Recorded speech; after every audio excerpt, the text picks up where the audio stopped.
नमस्कार शेतकरी बांधवांनो, आज आपण संगम तालुका देवणी येथील प्रगतिशील शेतकरी शरद विनायक बिरादार यांच्या 1 एकर ढोबळी मिरची प्लॉटवरती आहोत. आपण पाहू शकता वरती शेडनेट आहे. या ठिकाणी ढोबळी मिरचीची लागवड मल्चिंगवरती केलेली आहे. तालुका कृषी कार्यालय चे तालुका कृषी अधिकारी सन्मान्य श्री कृष्णा मुंडे, त्याचबरोबर उपविभागीय कृषी अधिकारी बीटे सूर्यवंशी, तसेच आमच्या गावचे सहाय्यक कृषी अधिकारी सन्मान्य श्री दत्ता गुणाले या ठिकाणी उपस्थित आहेत. त्याचबरोबर महाराष्ट्र शासनाचे कृषीभूषण शेतकरी ओमकार मस्कल्ले सुद्धा या ठिकाणी उपस्थित आहेत. प्रक्षेत्र शेतकरी शरद बिरादार या ठिकाणी उपस्थित आहेत. नमस्कार शरद. नमस्कार. आपलं नाव, मोबाईल नंबर सांगा. माझं नाव शरद विनायक बिरादार.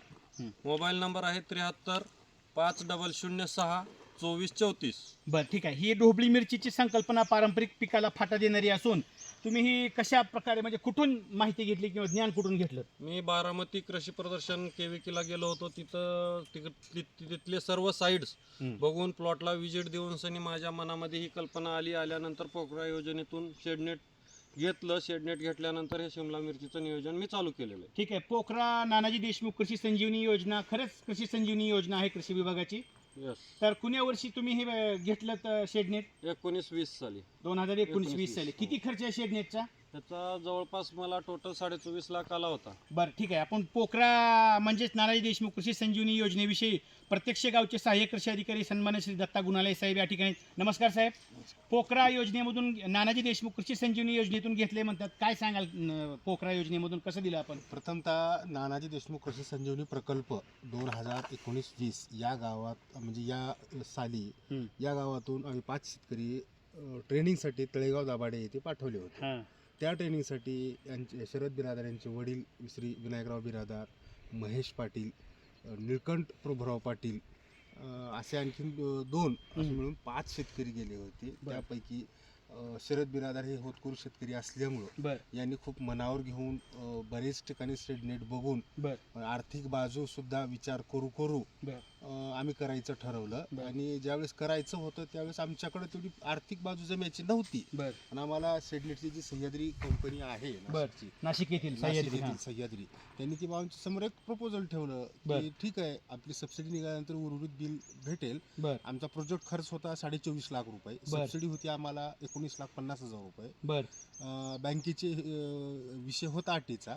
पण ग्रामीण भागात एवढं ॲग्रिकल्चर इन्फ्रास्ट्रक्चरला बँका एवढ्या मोठ्या प्रमाणात कर्ज देत नसल्यामुळं सह्याद्रीवाल्यांनी आम्हाला मदत केली. 2019-20 ला हा प्रकल्प उभारला. त्याच्यानंतर आम्ही पहिलं पीक हे सुद्धा ढोबळी मिरचीच घेतलं.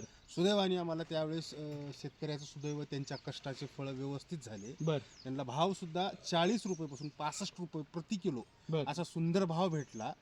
16 साधारणतः जवळजवळ 16 तोडे आमचे यशस्वीरित्या यांच्या कष्टामुळे, यांचं जे सातत्य, दिवसभर प्लॉटमध्ये राहणे, टेम्परेचर मेंटेन ठेवणे, औषधी, बेसल डोस, स्वतःचा अभ्यास, सचोटी मुळे आम्ही पहिल्या वर्षीच्या पिकाला 16 तोडे केले. या वर्षीचं आमचं 100% यांचं ध्येय आहे की 18 तोडे आपण या मिरचीची व्हरायटी डेक्कन 11 म्हणून आहे.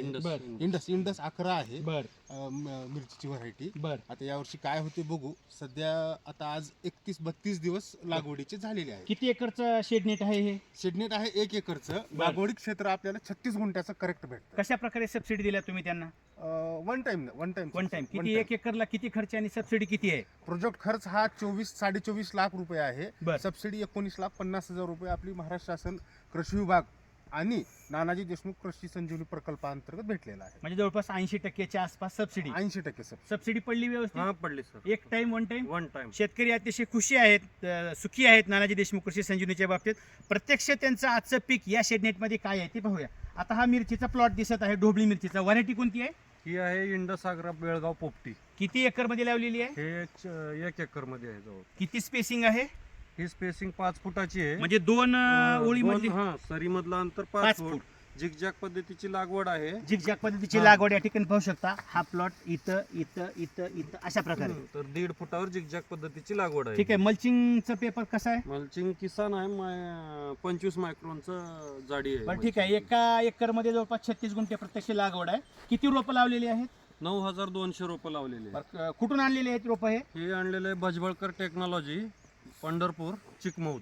बरं, म्हणजे किती रुपयाला पडलं हे इथं? इथं आपल्याला जागेवर भाड्यासहित 3 रुपयाला जवळपास पडलेलं आहे. बरं, हा एकंदरीत प्लॉट पहिल्यांदा म्हणजे कुठली तारीख आहे, म्हणजे तुम्ही पहिल्यांदा रान तयार करण्याची कुठल्या तारखेपासून धरावा लागेल हा प्लॉट? आता ह्याची लागण झालेली आहे 30/12ला, म्हणजे 30/12/2025. 30 डिसेंबर. 30 डिसेंबर म्हणजे आज किती आहे? 31. 31. हा. तर जवळपास 31 दिवस झालेले हा, आहेत 31 उन्हाळ्याचे, दिवस. म्हणजे 31 दिवसामध्ये हा plot- मशागतीसह आज ह्या प्लॉटची 40 दिवसाची आहे. मशागतीसह. मशागतीसह ठीक आहे, ठीक आहे. म्हणजे आपण ह्याची सरी पाडणे, मल्चिंग अंतरून घेणे, बर बेसल डोस टाकून मल्चिंग अंतरून घेणे, ड्रिपची लाईन ओढून घेणे. बर आपली प्रत्यक्ष लागवड ही 30 डिसेंबर 2024 ला झाली. बर बर.